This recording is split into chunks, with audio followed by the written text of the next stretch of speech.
رسول اللہ صلی اللہ علیہ وآلہ وسلم نے فرمایا کہ جو شخص حدث کرے اس کی نماز قبول نہیں ہوتی جب تک کہ وہ دوبارہ وضو نہ کر لے۔ حضرموت کے ایک شخص نے پوچھا کہ اے ابو ہریرہ، حدث ہونا کیا ہے؟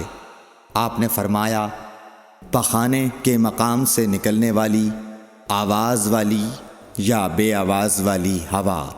صحیح بخاری حدیث نمبر 135۔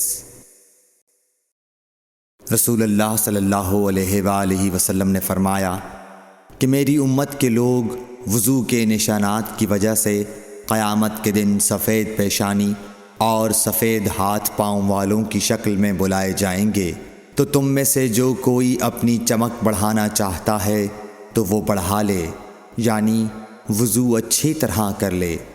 صحیح بخاری حدیث نمبر 136۔ رسول کریم صلی اللہ علیہ وسلم سے شکایت کی گئی کہ ایک شخص ہے جسے یہ خیال ہوتا ہے کہ نماز میں کوئی چیز یعنی ہوا نکلتی معلوم ہوئی ہے۔ آپ صلی اللہ علیہ وسلم نے فرمایا کہ نماز سے نہ پھرے یا نہ مڑے جب تک آواز نہ سنے یا بو نہ پائے۔ صحیح بخاری حدیث نمبر 137۔ نبی کریم صلی اللہ علیہ وسلم سوئے یہاں تک کہ آپ خراٹے لینے لگے، پھر آپ نے نماز پڑھی، اور کبھی راوی نے یوں کہا کہ آپ صلی اللہ علیہ وسلم لیٹ گئے پھر خراٹے لینے لگے، پھر آپ صلی اللہ علیہ وسلم کھڑے ہوئے، اس کے بعد نماز پڑھی۔ پھر سفیان نے ہم سے دوسری مرتبہ، ابن عباس رضی اللہ تعالی عنہ کہتے تھے کہ ایک مرتبہ میں نے اپنی خالہ ام المومنین حضرت میمونہ کے گھر رات گزاری تو میں نے دیکھا کہ رسول اللہ صلی اللہ علیہ وسلم رات کو اٹھے۔ جب تھوڑی رات باقی رہ گئی تو آپ صلی اللہ علیہ وسلم نے اٹھ کر ایک لٹکے ہوئے مشکیزے سے ہلکا سا وضو کیا۔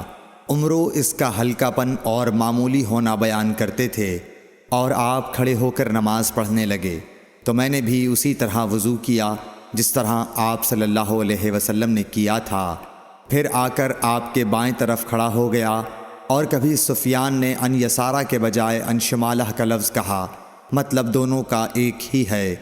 پھر آپ صلی اللہ علیہ وسلم نے مجھے پھیر لیا اور اپنی داہنی جانب کر لیا، پھر نماز پڑھی جس قدر اللہ کو منظور تھا، پھر آپ لیٹ گئے اور سو گئے حتیٰ کہ خراٹوں کی آواز آنے لگی۔ پھر آپ کی خدمت میں مؤذن حاضر ہوا اور اس نے آپ کو نماز کی اطلاع دی۔ آپ صلی اللہ علیہ وسلم اس کے ساتھ نماز کے لیے تشریف لے گئے، پھر آپ نے نماز پڑھی اور وضو نہیں کیا۔ سفیان کہتے ہیں کہ ہم نے عمروں سے کہا کچھ لوگ کہتے ہیں کہ رسول اللہ صلی اللہ علیہ وسلم کی آنکھیں سوتی تھیں، دل نہیں سوتا تھا۔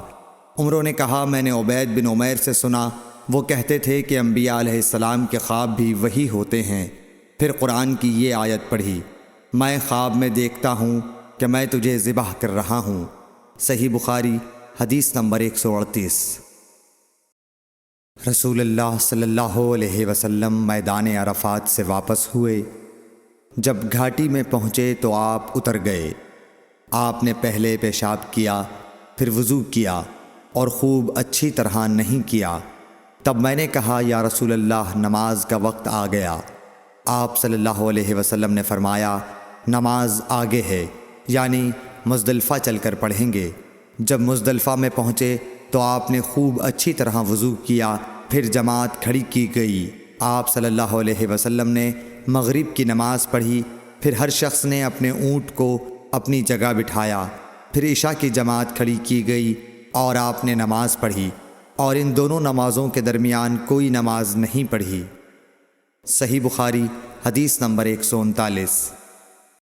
ابن عباس رضی اللہ تعالی عنہ نے وضو کیا تو اپنا چہرہ دھویا، اس طرح کہ پہلے پانی کے ایک چلو سے کلی کی اور ناک میں پانی دیا، پھر پانی کا ایک اور چلو لیا، پھر اس کو اس طرح کیا، یعنی دوسرے ہاتھ کو ملایا، پھر اس سے اپنا چہرہ دھویا، پھر پانی کا دوسرا چلو لیا اور اس سے اپنا داہنا ہاتھ دھویا، پھر پانی کا ایک اور چلو لے کر اس سے اپنا بایاں ہاتھ دھویا، اس کے بعد اپنے سر کا مسح کیا، پھر پانی کا چلو لے کر داہنے پاؤں پر ڈالا اور اسے دھویا، پھر دوسرے چلو سے اپنا پاؤں دھویا یعنی بایاں پاؤں۔